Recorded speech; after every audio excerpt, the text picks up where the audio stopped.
Triggers are a blessing. If something is bothering you and you react, you are in subconscious programming. If you pause in your awareness before reacting, you can ask yourself, where is this trigger coming from? Why is it here? Let me give you an example. I teach something way out there, quantum physics. This is a simulation. It's all based in science, but for most people who don't understand it, it sounds like woo-woo. It sounds like it's challenging to their belief system of what religion is. And this morning, I had someone write me a bunch of crazy stuff, threatening. They took the time to go into my bio and write me an email to my website to tell me all this stuff. Now, clearly, this was a geriatric person. I can tell by the name that they chose in their email handle, the numbers in it, the way that they use their vocabulary, and the words they use showed me everything about their lives. They're geriatric, they're lonely, they're angry, and they're older.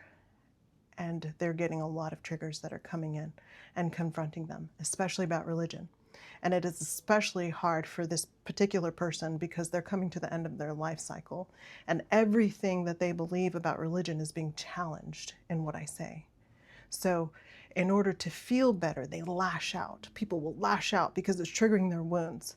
And I could have responded with an angry email right back, or I could have ignored it, but I didn't. I sat with it and I realized that the wound was coming from being seen, being vulnerable, my wound, and that I always had to diminish myself. I always had to over-explain because nobody had my brain and they didn't understand what I understood.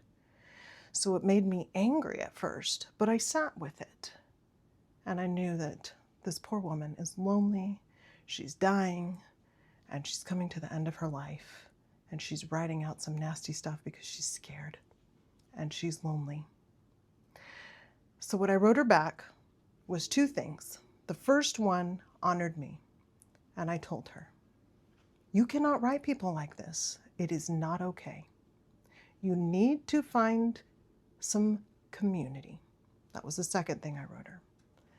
I said, you deserve love, you deserve companionship, and you need to find community, and you will feel better because you deserve it. And I've started doing this with everybody who writes me nasty stuff because it's so obvious that it's coming from their wounds, from the pain that they're experiencing. And so I answer with love. And it takes a lot sometimes. It's a challenge to my nervous system. It really is, because I really want to tell them to stick it where the sun doesn't shine. But that's not helpful. It just continues and exacerbates everything that they're experiencing. They send out, lash out anger, and what they get back is more anger, and it fuels them. So when you are coming up against triggers, it is your awareness that brings you opportunity to make a different choice. And when you choose differently, that's when your outcome changes. So I sat with the anger, and then I turned around and I gave love. And my nervous system learned a new way to react instead of going through the regular subconscious programming. So when you become aware, that is when you have a choice. So choose love every time. People lashing out and being mean is on them.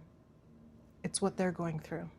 Your perception of it is your opportunity to change how you move through life. Hope that helps. Love you, mean it.